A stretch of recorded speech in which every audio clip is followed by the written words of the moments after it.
Champions trophy শেষে New Zealand সফরে যাবে পাকিস্তান।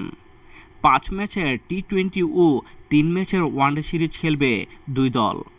ওই সফরে টি-20 সিরিজ থেকে অধিনায়ক মোহাম্মদ রিজওয়ান ও সাবেক অধিনায়ক বাবর আজমকে বাদ দেওয়া হয়েছে।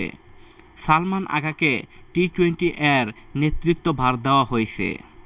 টি-20 থেকে বাদ পড়লেও রিজওয়ান ও বাবর ওয়ানডে সিরিজে দলে আছেন। এর মধ্যে রিজওয়ানকে অধিনায়কের দায়িত্ব রাখা হয়েছে, তবে ওয়ানডে সিরিজে নেই বাঁহাতি পেসার শাহিন শাহ আফ্রিদি। পাকিস্তান আগামী 16 মার্চ নিউজিল্যান্ডের বিপক্ষে 5 ম্যাচের টি-20 সিরিজ শুরু করবে।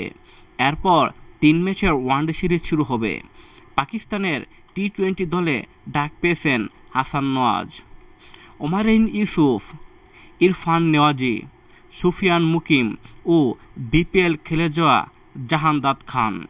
ওয়ানডে সিরিজে রাখা হয়েছে বিপিএল মাতিয়ে যাওয়া বাঁহাতি পেসার আকিব জাভেদকে। মোহাম্মদ আলী ও ইরফান নেওয়াজিও আছেন ওয়ানডে দলে। পেসার হারিস রাউফকে বাদ দেওয়া হয়েছে। ইনজুরিতে চ্যাম্পিয়ন্স ট্রফি মিস করা top order batter Saim Ayub ফেরেননি এই সিরিজেও। ডেইলি নিউজ 24 আর হোসাইন।